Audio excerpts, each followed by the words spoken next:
एक बार की बात है। एक बार एक अध्यापक एक संपन्न परिवार के शिष्य के साथ कहीं जा रहे थे। तो उस शिष्य को कुछ मजाक सूझी, क्योंकि उसको रास्ते में किसी गरीब मजदूर के जूते दिखाई दिए। उसने अध्यापक से कहा, गुरुजी, अगर हम इन जूतों को छुपा दे तो कितना मजा आएगा। देखते हैं कि मजदूर पर इसका क्या असर पड़ता है। अब उसको तो मजाक सूझ रहा था, लेकिन गुरुजी ने कहा कि नहीं, गरीब इंसान के साथ इस तरह का भद्दा मजाक करना ठीक नहीं है। उसने कहा, क्यों ना हम इन जूतों में कुछ सिक्के डाल दें और देखें कि इसका इस गरीब मजदूर पर क्या प्रभाव पड़ता है। उन्होंने ऐसा ही किया। जैसे ही मजदूर अपना काम करके लौटा और उसने एक पांव अपने जूते में डाला तो उसको कुछ कठोर सा महसूस हुआ। उसने अंदर हाथ डाला तो उसको कुछ सिक्के दिखाई दिए। वह थोड़ा आश्चर्य में पड़ गया। आसपास किसी को देखा तो कोई भी दिखाई नहीं दिया।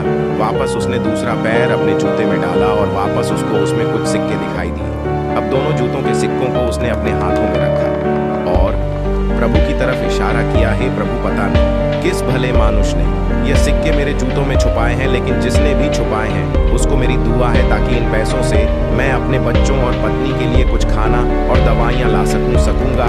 और इतना बोलकर वह चला गया। इस बात को शिष्य और अध्यापक दोनों सुन रहे थे। अब अध्यापक ने शिष्य से पूछा कि अब तुम मुझे बताओ कि तुम्हें कैसा महसूस हुआ, तुम्हारी पहले वाली मजाक या मेरा यह तरीका।